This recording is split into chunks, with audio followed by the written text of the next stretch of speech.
Korang tahu tak, dekat Medan Indonesia tu ada satu air terjun tinggi yang macam dalam dunia khayalan. Ala-ala fairy tales kawasan sekitar dia. Orang kat sini cakap nak turun setengah jam, naik setengah mati. Sebab air terjun ni tinggi dia 120 meter. Macam bersamaan dengan bangunan 40 tingkat.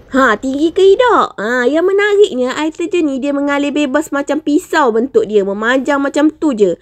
Biasa kita tengok air terjun ada batu-batu macam tu kan. Ni pemandangan dari atas memang nampak kecil je. Nak turun tengok air terjun ni kena turun tangga dalam 1000 lebih anak tangga. Ada orang kata 1200. Tangga dia pula ada macam-macam jenis. Ada jenis curam, ada jenis mudah, ada yang dah jadi tanah runtuh pun ada.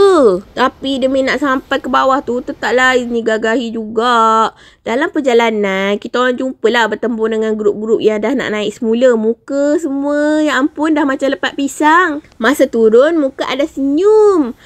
Masa naik bergegar lutut. Memang bergegar. Kita orang banyak ambil gambar dan video sebelum sampai betul-betul kat bawah sebab cantik pemandangan dia. Sebab kat depan tu ada Danau Toba tau. Sampai je bawah, Masya Allah, melopong jugalah mulut Izni mula-mula. Tak sangka Izni sampai juga. Izni selalu rasa macam boleh ke tak aku yang nak turun ya. Sebab kaki Izni ni injek dah 2 tahun. Ternyata ini boleh.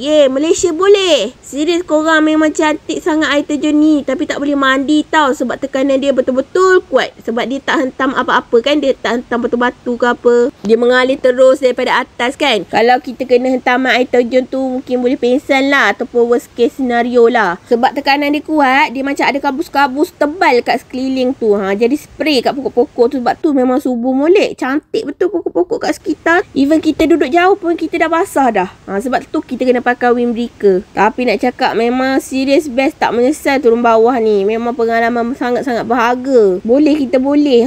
Sebab dah sampai bawah tu, tolonglah ambil gambar, video banyak-banyak. Sebab nanti bila korang dah naik atas, korang mesti macam mencari-cari video yang sangat banyak. So kita orang memang ambil banyak gila video kat sini dan kita orang puas hati. So kalau korang datang Danau Toba, wajib datang si piso-piso ni. Janganlah ambil gambar daripada atas saja. InsyaAllah korang boleh turun. Boleh. Okey, Malaysia boleh. Okey.